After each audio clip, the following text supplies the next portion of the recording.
Shake. It's your boy Coop, man. What's going on So, with it? man, another one like the other one, my brother. Yes, sir, man. We're right here on Bank West Radio.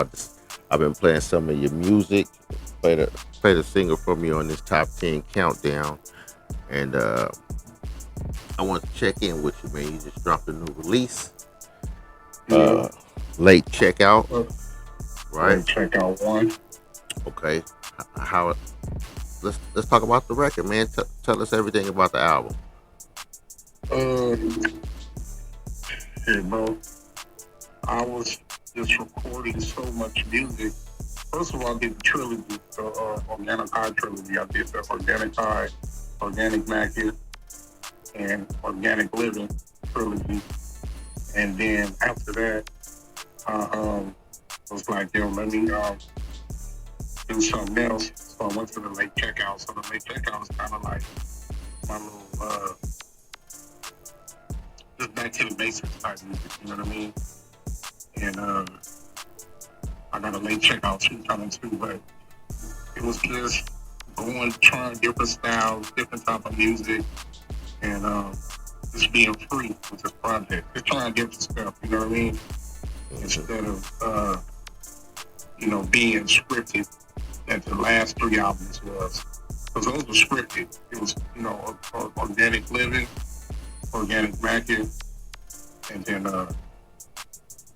organic high. So it was organic high, organic market, and organic living. So all those were scripted. So when I did the late checkout, it was just being free. I could try different styles, I could try different type of music, different tempos, and that's just what I wanted to do. Just kind of try different things, you know? Right. So, what are some of the singles off of the album that you got going on right now? I got Pop Out, Alphabet Soup, and then I got the Yard single. So I'm about to shoot a video for Pop Out. And I was thinking about doing the Yard song and Alphabet Soup. And yeah. But I'm gonna see what the Pop Out do first. If the Pop Out do good, then I'm gonna do Alphabet Soup, and then I'm gonna do the one with the Yard with all the names. So those are like the three songs I'm gonna do visuals for.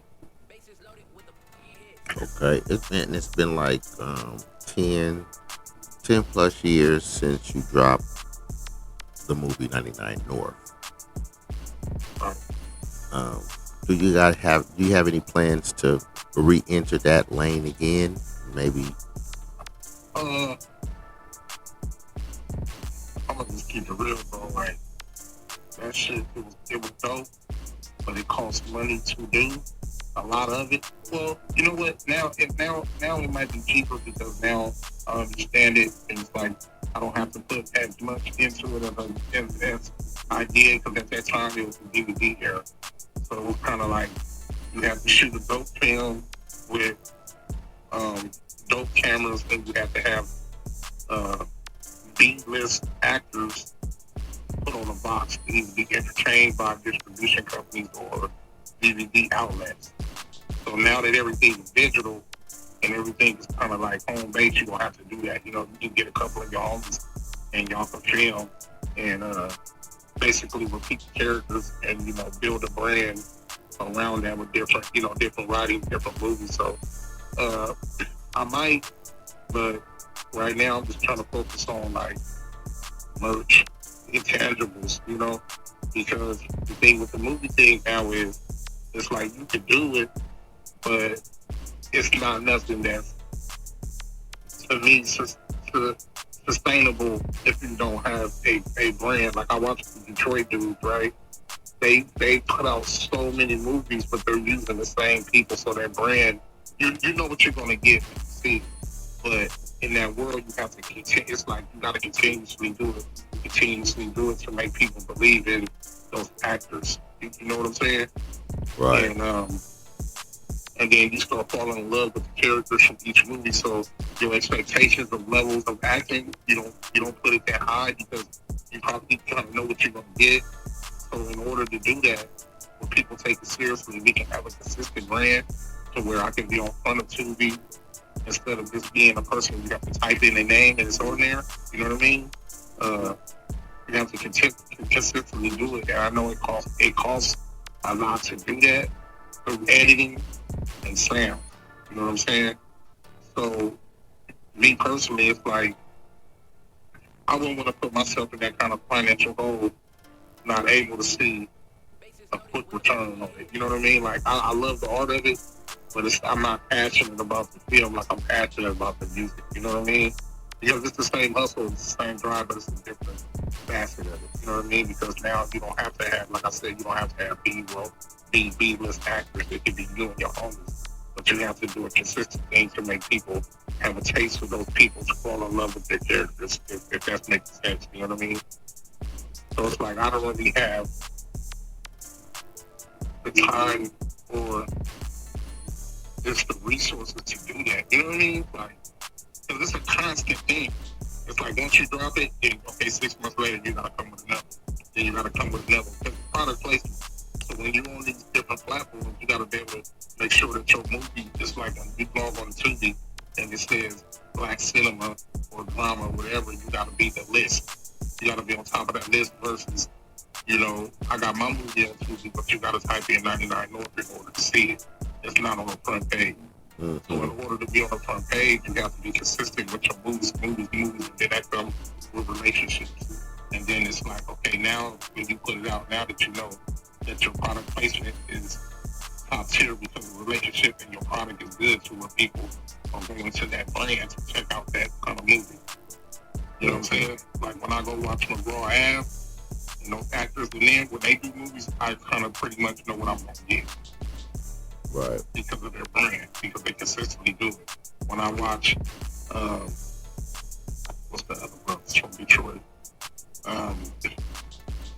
I can't think of a movie offhand, but when you watch them, you know that you're going to get these 3 girls constantly in the film. You're going to get these 3 guys, and they just keep creating different stories. But at that time, you fall in love with who the characters are and who the people are.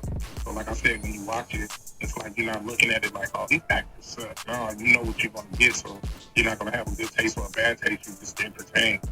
So in order to do that, you have to have money, you have to be consistent, you have to have great stories, and you have to have the actors that's willing to stay down and consistently make these projects. You know what I mean? So I don't really have that. You know what I mean? I don't really have a core of dudes where it's like, okay, we're gonna film, and without them saying, well, how much am I gonna get? You know what I'm saying? It's like having a production team.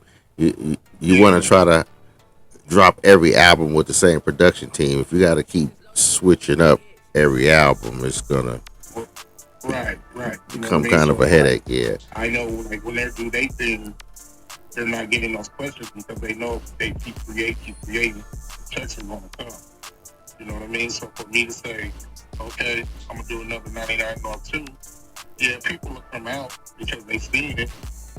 But in order for me to have the next floor of rappers to come in, they're gonna ask for some money that I Right. may not have to give to them. You know what I mean? Instead of them just being part of it, like, okay, you see 99 North 1, you see who was in it, be a part of this too, and just keep the legacy and keep the storyline going. You know what I mean? Without dealing with, oh, this person wants this, or this person wants this, or, people say they down to do it, then when it's time to film, they don't show up.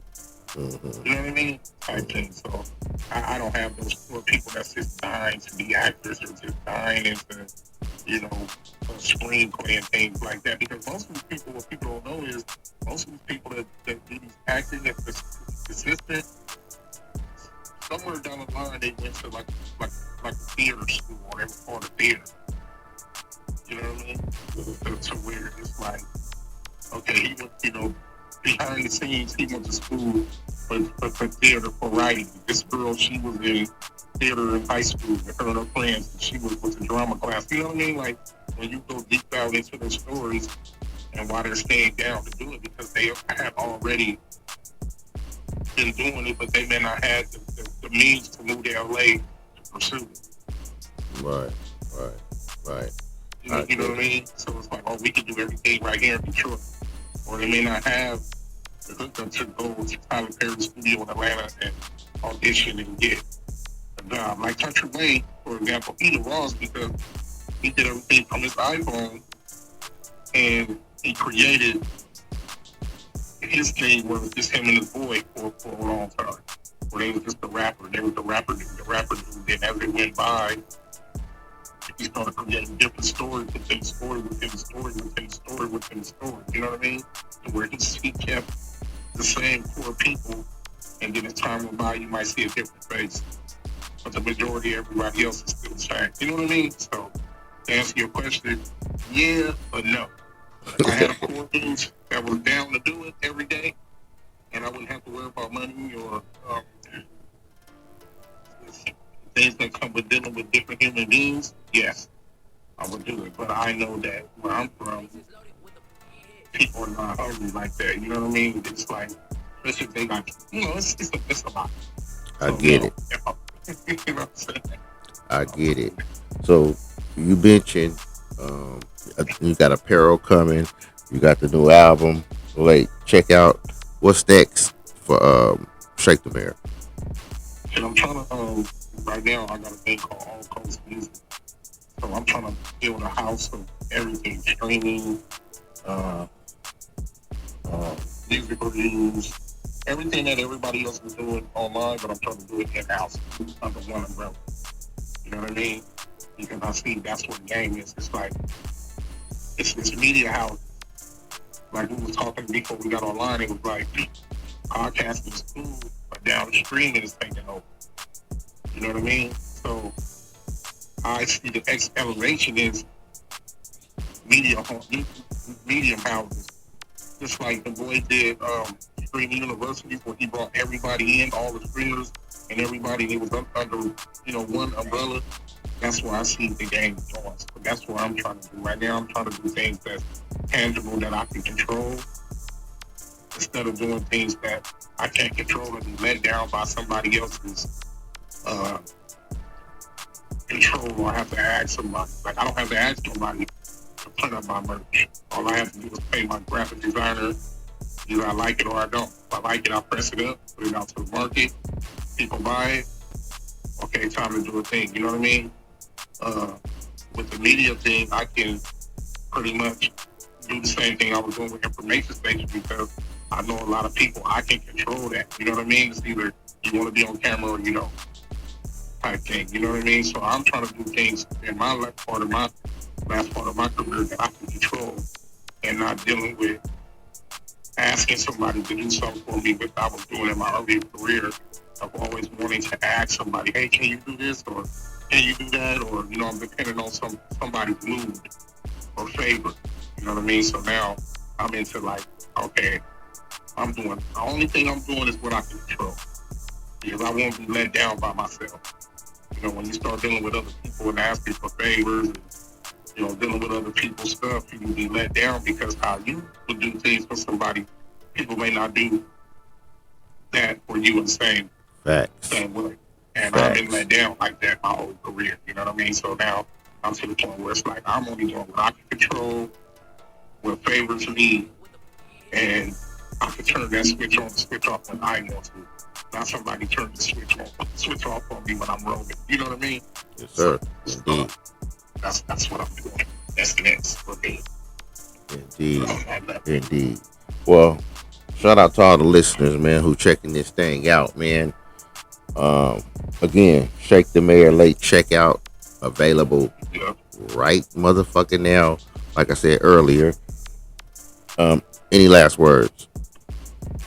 Man, just look out for the organic timeline, look out for the all coast music. You know what I mean? I just got a building for it in LA, so that's gonna be coming real soon. And just trying to do things I can control without being in somebody's mercy. You know what I'm saying? I can't do that. So that's it. Go check out all the music on all digital platforms. Um, you can go to my TikTok shop, Organic High Clothing, and check out the clothing line, or you can DM me on all platforms. Instagram, 559 Shake the Mayor, Facebook, Shake the Mayor. What else I got? uh, TikTok. Shake the mirror. Just give me the DM if you want to get the merch, whatever. I usually post it in my story. Like I said, I got the TikTok out that you can see it on, and just tap in. That's it. Shirts and hoodies and good music. And I'm about to step into the media space real soon. All post music. Yo, check me out on Bang West Radio. Shake the mirror. Where California music at its best. Gotta bang the West. Shout out to my boy Cool. Top 10 Countdown, Episode 1. Check me out next week for Episode 2. Get it.